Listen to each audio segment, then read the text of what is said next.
Uh, that I'm probably on the phone because I'd rather just have a conversation and I don't trust the data or I don't even see the data that's in the system. Yeah, that's a good one. This is kind of a Rorschach test for uh, people using HubSpot, right? Like we have, hopefully, right, watching this video, our friends watching this video. We have HubSpot admins. We have people who are HubSpot users who want to learn more. We have people just interested in HubSpot, kind of just getting started. We have people on the marketing side. And we have, hopefully, we'll get in front of some like sales managers as well, right? And uh, people who end up in a HubSpot admin role often end up having to enforce super fun things that everybody loves, like data entry, data hygiene, following process, adoption. And those are absolutely significant challenges, critical for success, and also they're not the most exciting thing in the world, right? Like the adoption gap and enablement stuff like Supert is doing and like Tony is talking about on Let's Build Daily is all super important because for example, sales leaders, looking at the pipeline, looking at what Q4's projections look like, need to have updated data in CRM, right, in HubSpot, to know what our close percentage on our deals and therefore our projected revenue is going to look like based on where things are at now. um, and and that's a lot of like what we see here, right? Like that's that side of this Rorschach test. The other side of this is Jerry Maguire is a sales rep, right? And uh, last time we talked about playbooks as a way to surface data for a sales team as a sales enablement tool, as well as data collection, right? Like it's a fulcrum right there, does both things, puts like, here's who this prospect is that you're talking to, and here's some data that we know we need to collect as part of the sales process, and we're going to log that on the deal, on the contact, etc. The user side of this show me the data is, as admins, whether we're dedicated or fractional, we often implement best practices. We implement specific processes and data collection properties with certain types and workflows that populate it and respond to it and sequences that adjust it and all of this stuff that we do in HubSpot to take the default out of the box HubSpot that is a great foundation, but isn't tailored for our business, right?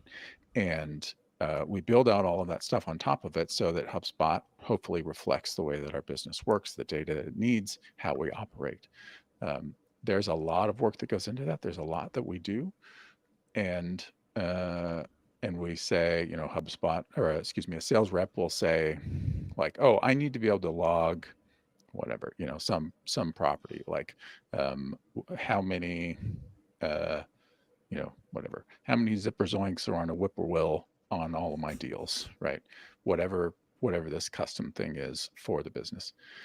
In my experience, the clients that I help through their kind of like transitional stages, 90% of the time, we have already anticipated and implemented that because we did our discovery and we listened to like, okay, well, looked at their processes, look at their handoff, look at the data they collect, and we've implemented it and we've put out training and we've done adoption and they've watched the videos and uh and still it's like it's the end of Q3. I'm trying to get the rest of my deals out the door and prime the ones that are going to get rolled over until next quarter, et cetera.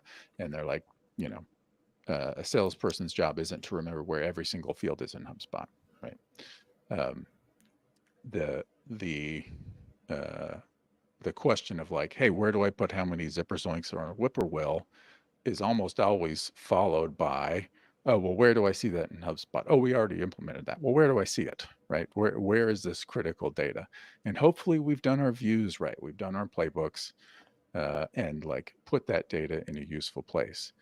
But that data always gets used in different ways, in different contexts, and we need to enable our users by thinking about where that information is important and how we can help them structure their work. Playbooks help them structure calls. And today we're going to talk about deal tags, which helps them kind of structure their top level. Zoom out, look at what I'm working on, zoom in on a deal, zoom back out, zoom in on a deal, right? Like that is not the kind of thing where it's like, I'm going to click through deals and look at properties and decide what I need to do next. It's like, hey, give me some like quick visual things to look at and prioritize my work. So I'm going to take, I'm going to take Jerry Maguire down. Yeah. And that's like, this is huge for all parties involved, because we're probably going to start seeing from HubSpot, and there's a lot of buzz, after inbound, like there always is, like, this is how you finish the year great. This is how HubSpot can help you. But on the other side, and during that, we know they're focused always on quick time to value, and we hear easy, fast, unified.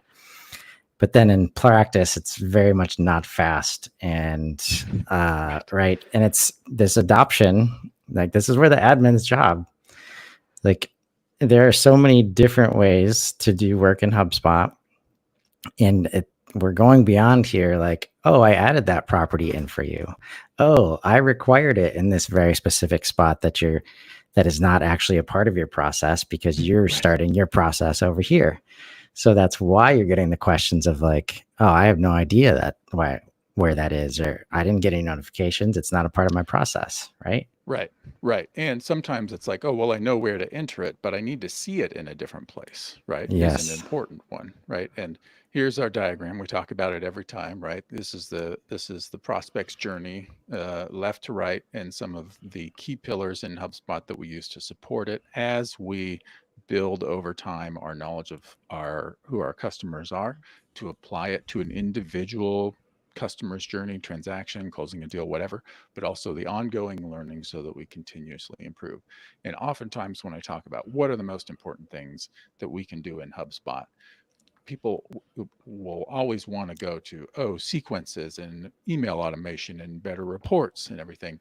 And a lot of people might be shocked to see deal tags on here as an important pillar that comes into the journey around the qualification and later stage, because a lot of people don't implement them. And we're talking about AI, we're talking about Breeze, we're talking about Copilot, which is like, Copilot is amazing at being able to say, hey, I need to see, type in a natural language query and generate a report.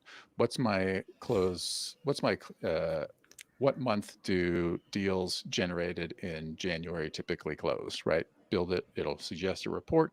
You can open it in Report Builder, get your final tweaks out the door, add it to the executive dashboard, and voila, amazing, right?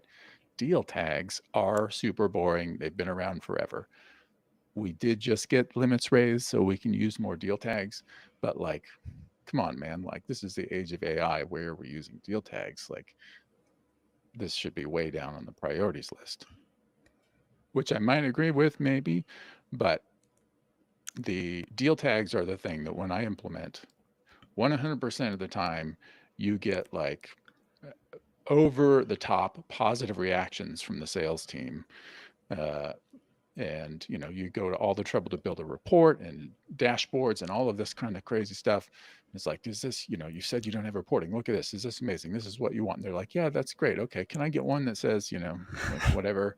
And not exciting. And then and that takes weeks to months of work depending on how bad things were before and getting the data right. And then you just like, oh, I'm going to build some lists and throw in some deal tags, and everyone's like, whoa, this is amazing, oh, so much more helpful, be able to see what's going on. Yeah. So it doesn't make a lot of sense, but they are so useful for making stuff visual for your team, right? That's why we're talking about them. And that visual aspect, that visual organization, these visual signals, flags, whatever you want to call them, like bridges the gap perfectly between the two reactions you usually get when you're trying to do something new for a sales team. Like you mentioned in the case of like dashboards and reports, either it's like, I don't know, like it's either blank or it doesn't have enough information and I have no idea what it's saying, or there's way too much on this page. I don't have Right. like how am I supposed to know what all this stuff means? So I'm just gonna do something somewhere else because it's overwhelming, right? Right. Right. And the first time especially, right? If they don't have meaningful reporting, they are actually, I make a distinction between reporting and analysis. Maybe we'll talk about that someday, maybe not.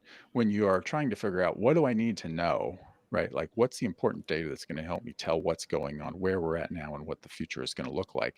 You're in asking questions, not answering questions mode, right? And a dashboard with reports is in an answering questions and making decisions mode, right? So the first report and dashboard you put in front of people is usually like just scaffolding to help them figure out, okay, what do we ask next, right? And when you've iterated 5 times on all of those reports, then people will start to like dip over or tip over into like, okay, yeah, this is great. Positive affinity. But it takes so much work, right, to get there. Yeah. So here's a regular old pipeline. This is synthetic data. I'm not showing anybody's deals and prospective customers. Um, but here's just a general old pipeline, right? If you're looking at this and maybe you can skim and see like, okay, no activity scheduled, see some close dates, no by stage, like what's going on. This is what most sales pipelines look when somebody asks me like, hey, we need help with HubSpot. Our marketing and our sales team are struggling to work together. And what that looks like after I'm going to turn on the deal tags I've created in this environment is looks like this, right? And what we have here is little visual tag indicators that have appeared on the deals that have been set up for this particular environment. The the defaults, let's go manage deal tags real quick. If a company has deal tags, they probably have one of these default suggested, right? And these are important, right? They're part of the sales process. Is a deal close date in the past? Is its close date soon? Is it missing any contacts? Is it stale? I implement things like this with clients too. I think of them as like there's a deal that is aging, which is when they haven't touched it for a while. There's a deal that's in the like need action, which is like, hey, not only is it aged, it's gotten worse. And then I put a kill risk tag on these too. That's like our policy says a deal shouldn't be open for more than 2 weeks or 2 months or whatever. And we're way past that. So since you're not updating your deal, we're going to come back and kill it. But we're not talking about that today. Those are sales process tags and like policy compliance tags. They're super important. They're very useful, but they you know what sales teams love is being pestered about that kind of thing, right? It's not super exciting to reps to put it on there. It is super exciting typically for leadership to put it on there so they can see what's going on and encourage it. But these tags are all a handshake between um, what we know about our prospects involved in these sales deals from their marketing touch points for the most part, and what sales needs to and can do with them, right? So the I'll talk through just point a couple things out real quickly, and then it sounds like you may want to ask something, Chris. But these tags, breakthrough, first rodeo, better backup, these are tags that I can actually show you. Let's just look at this one. First rodeo is a tag that um, is a list, all derived from lists. You can build your own things here, your own filter clauses here, but lists are a great way to start because these tags should like cross over into other automation and reporting. And so you want to have a definitive list that you'll use in other places. But this list is decision maker on the deal is my first rodeo. Um, and I've got a folder of sales tag management. And so let's go look at decision maker as my first rodeo. So this is the deal is associated with a contact with the association label of decision maker, and that contact is been assigned the profile that says here's what they care about, here's what their problem is, here's what they're trying to achieve, is my first rodeo. And in this example, that is somebody who is making a purchase of this type for the first time, right? So, um, so like here, example company, this is a new business deal for us.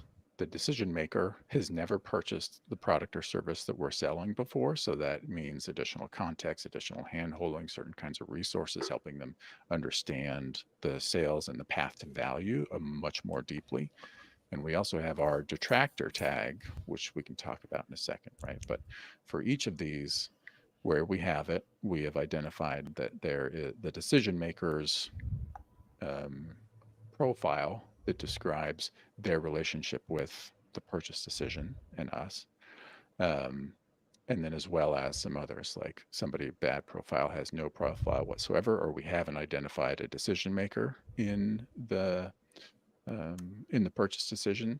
And in some of these, like our appointment scheduled, we don't have our sales diagnostic, our process where we figure out if they're a good fit or if the problems that they have are ones that we solve. You'd expect that in appointment scheduled, right? But further down, you would not expect that. Um, Go ahead. Yeah. No, this is so many things come to mind. I think this is empowerment. This is empowering. This is what empowering a salesperson looks like. And also, you have to be able to show them things like this to get the buy-in, to do the little bit of extra work up front to make sure this stuff is right. I mean, we started this series a couple months ago, and that's when we were developing like the lists that are supporting these tags.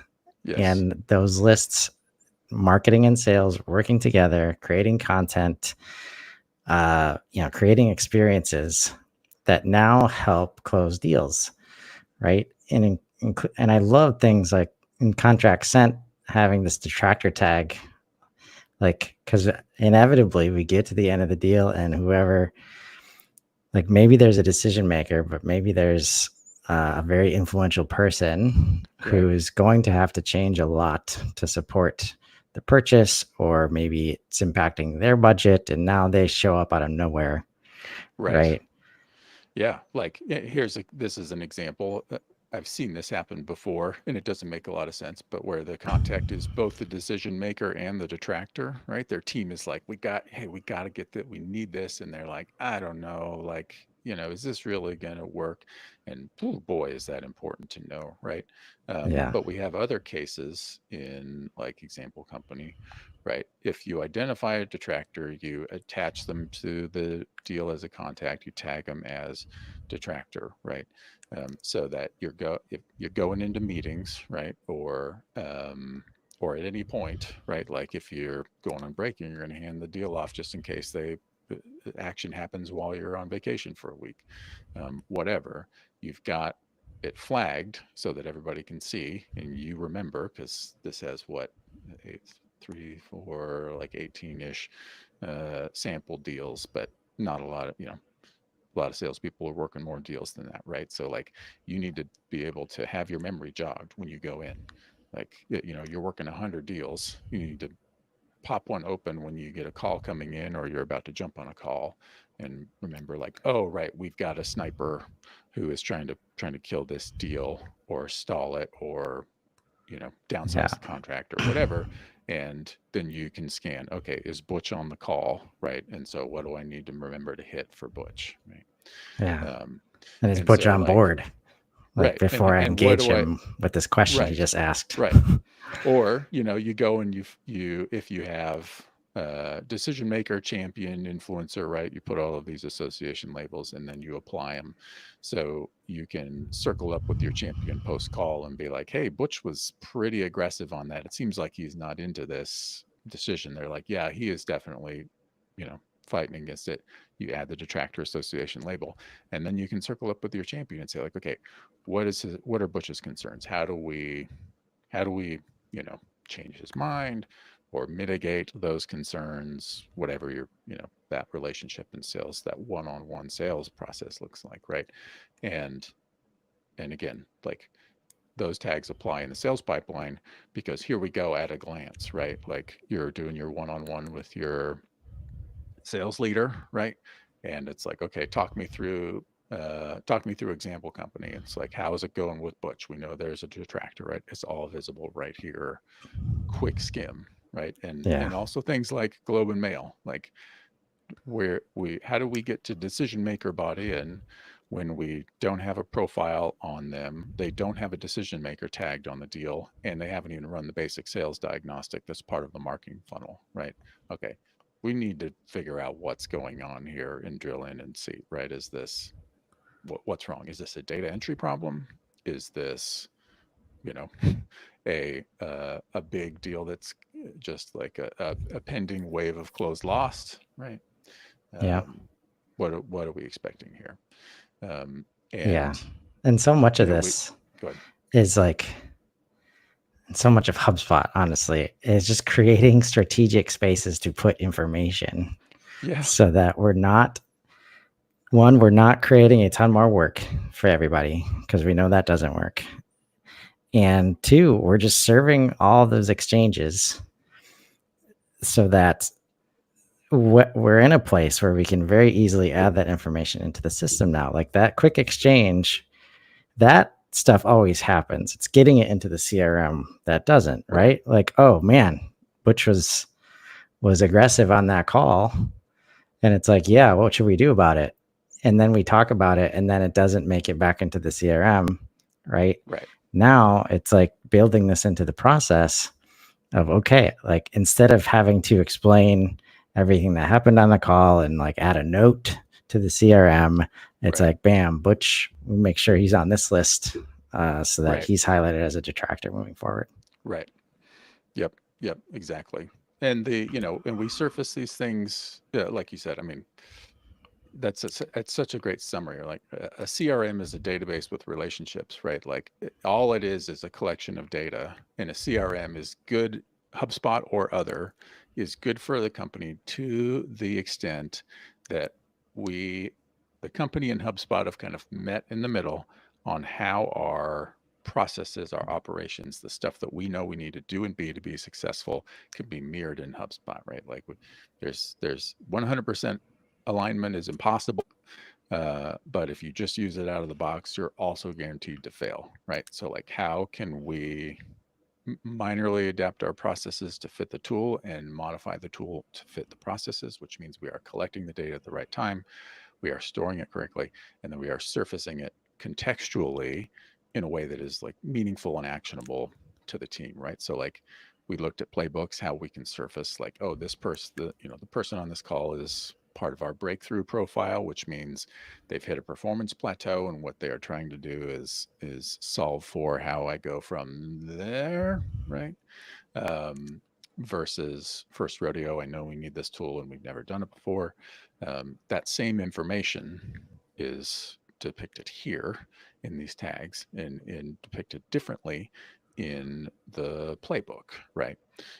And if we open the contact record, it's also recorded there, right? We're surfacing that right information in the right place, and then we can act on it differently, right? This is the high level view of me as a salesperson, my pipeline, so that when I am going in and say like, okay, it's the last week of Q3, where are we at with my contracts that are out, right? It's like, oh boy, I've got 2 detractors and I want to close them by the end of September. uh, well, hopefully I've been doing my work right the last 90 days. Um, Yeah. but when I'm skimming this, and it's like, okay, I'm going to go toward the pain. I'm going to go right into the ones where I need to be acting, and I know like what I'm dealing with this one. Right? We have a detractor. We don't have a good diagnostic that's going to inform our fit score, but at least we know that what the breakthrough, we know what their profile is in terms of our customer base, and I can drill in and act on it, right? And all those, the more detail, the history of the activities, my next actions are all obviously contained within the deal, right? But but I'm able to take that same low level specificity, validated information that is part of our sales and marketing process and strategy, and surface it at a high level here, just using a simple tool out of the box, deal tags built on lists. And we guess whoops, I just lost my tab. Um, and we can look at some of these real quick. That's all there is really to say about it. It's not a super sexy feature. It's not new. It's not crazy exciting, but it is so powerful to put these critical things in front of your team visually, you know, and they're all just based on, look, we have a list uh, because we want to send, our difficulty diagnosis prospects targeted emails. We want to enroll them in workflows. We want to have them in reports show up. And so we are just piggybacking our tags on those same lists that we use as the part of the rest of our scaffolding for our sales and marketing infrastructure, right? Um, and like um, uh, our no diagnostic, right? This is just a list of like deals that do not have, in this case, our our custom object, which is like the actual diagnostic flow that captures the data, stores it, associates it with the record. So these are just, it's a list of all the deals in the pipeline that do not have one of those friction factors assessments associated with their record, right? Super Yeah. simple to configure and set up. Yeah. And that's so basically that's a custom object. So any other object, right, that we could think Yeah. of that you might have for your business, like lists based on that. Like how many times, even now we're talking about helping the handoffs, right, between sales Right. and customer success. Like, hey, man, I don't see any information related to what they ordered. Like, Right. oh, I need to associate that, and having all that done, like here, because this is all the stuff that gets missed. And I'm glad you mentioned it. Yeah. Like when it's end of the month and we got numbers to hit, even if you did all the work you're supposed to do, like without these visual reminders, right? And where my mind goes is I need to hit a quota at the end of the month. And if I don't have any information to kind of help me do that strategically, I'm going at price, Yeah. right? I'm cutting Right. I'm going prices. at price and I'm going at what's at the top of my inbox instead of having a much higher level view of what's going on, right? Like if they're replying to emails, I'm replying to them, and everybody else who's a little bit further down, wait till next week. Right. And that's where like when you see detractors and like in the space I'm from, let's say that's the engineer or the somebody Right. who hasn't talked to our head of engineering yet and they don't trust anybody else until they talk to that technical person. Like changing a price is not going to matter like to close Right. that deal. And Right. what will matter, but what does happen is you change the price, it stays at that changed price. Yeah. Then you get the other person on the call and then you close the deal like that. Right. Right. So we Right. give away a lot by Yeah. not keeping And track yeah. of this stuff. Yeah. Well, we put an expiration date on the quote, but no, you've already stuck your neck out and you've told them how much how stuck you are on that price, you know. Yeah. Yeah. Man, seen it so often. But that's where this is huge. Like these should all, and as you figure out what these need to be for your organization, like these there's things that this supports that we all know are good process wise, like closed off debriefs, right? Mm-hmm. These weekly, monthly sessions with the sales manager. We don't prioritize them because they end up not being valuable because they don't create things like this. And we keep talking about the same things every time we talk, right? Right. I mean, to my mind too, like one of the major issues is somebody who's been a salesperson in your org for, I mean, depending on what your tenure is like, but somebody who's been a salesperson, successful salesperson in your org for 5 years, the knowledge in their head is worth probably your EBITDA, right? Like it is crazy.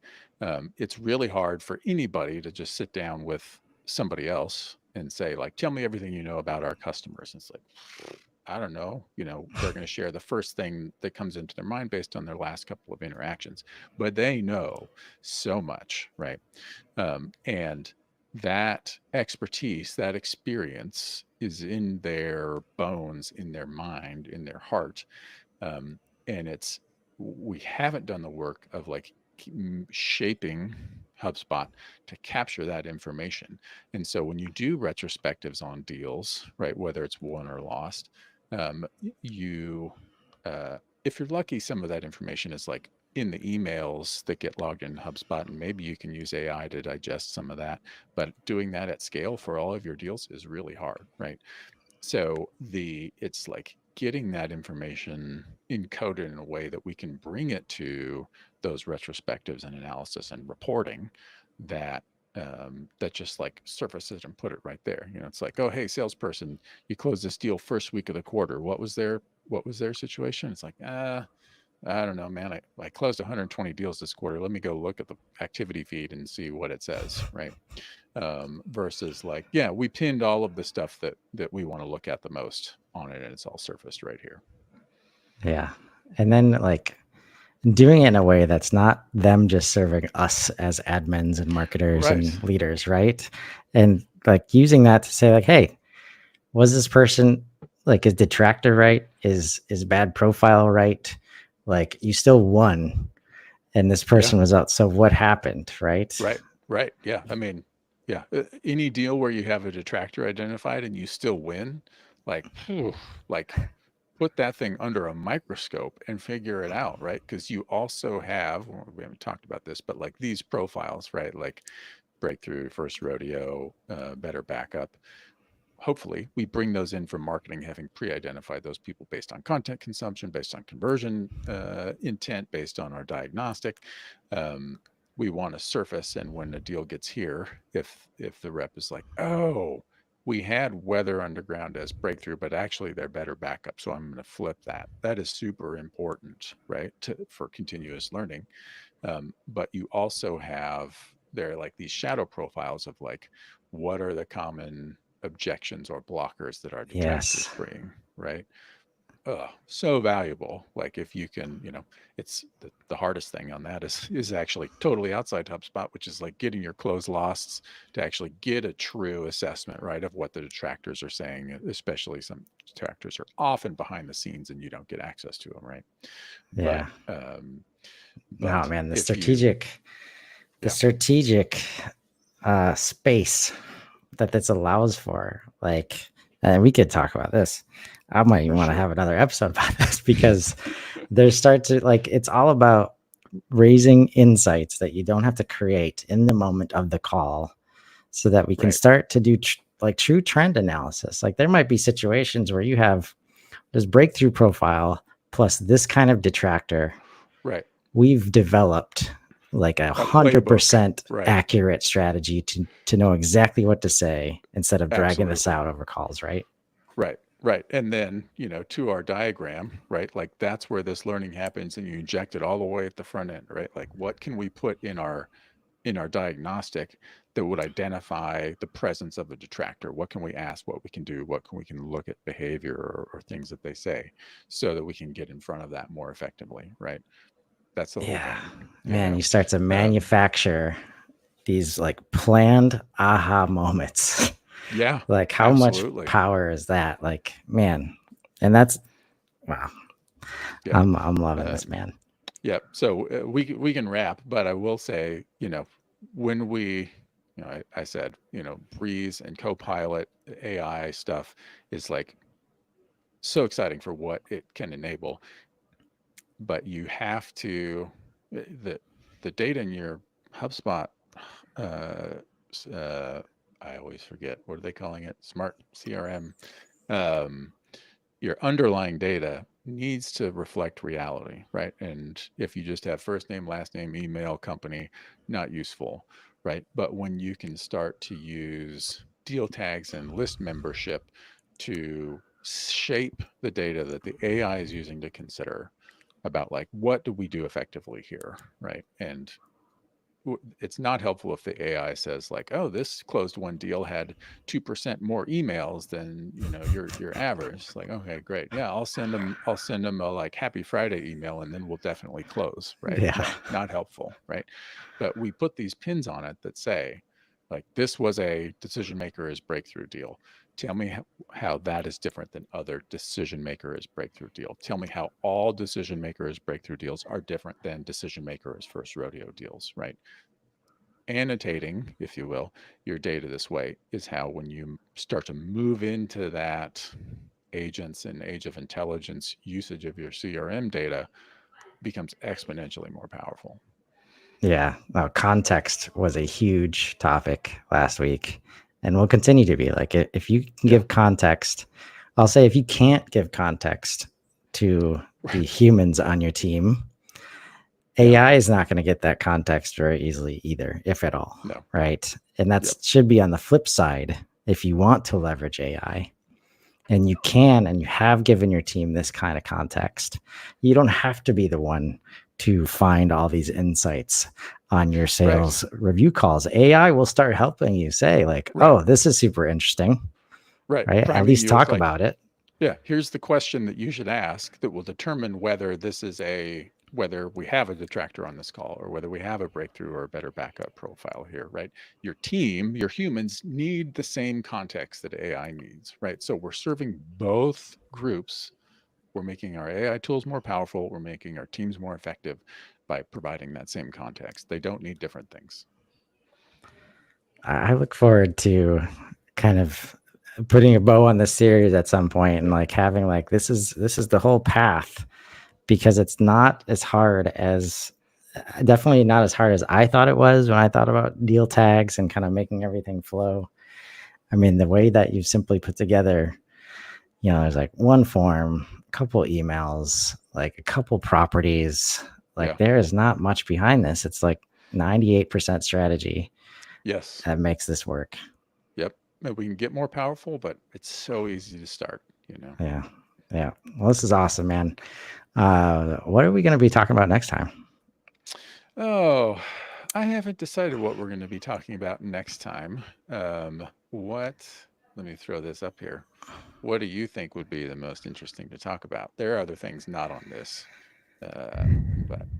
Well, I think the dashboards and reports kind of like, if we've got all the building blocks in place, we should be able to kind of tell this story that I just highlighted. We'll be able to talk about how you do tell this story in dashboards and reports. And now that they're getting so much better about creating, being able to create these things from like various places in the platform. If your team is used to looking at a contact view, an index view, can very easily turn that into a report. Now we can put the exact view on a dashboard and it doesn't look like, it's so different, or like, now why do I trust it? I've seen different over here. Same information, but it looks different. So naturally I'm not going to go here to look at it. Telling this story and having everybody on the team being able to look at the same story, right? Just every meeting after that is like infinitely more valuable, because we don't have to rehash the story every single time. Right. Yep. So I think that would be a great place to, that's great. to hit on. I'll pull that up in the agenda, and we'll talk about reporting on your audience. That's going to be probably like part one of many. We won't do all reporting in a row, but we'll do reporting. We'll call it reporting one, maybe. Awesome. Next time. That will be fun. Well, that sounds good. So yeah, if you're watching this, please reach out if you have dashboards or reporting questions related to this kind of stuff. I mean, it's hard not. I would hope that you get excited watching this. This does just trust us. Like, if we can say that, this directly impacts close rates, sales velocity. When you hear about how these teams working together impacts those two things, this is what allows for a purchase in Q3 of HubSpot to impact revenue in Q4, right? There doesn't have to be a long lead time there. Yeah. And, so as you think about those opportunities, find the opportunities, think about your process, find the opportunity, and let's grow. Have a great day, everybody. Thank you.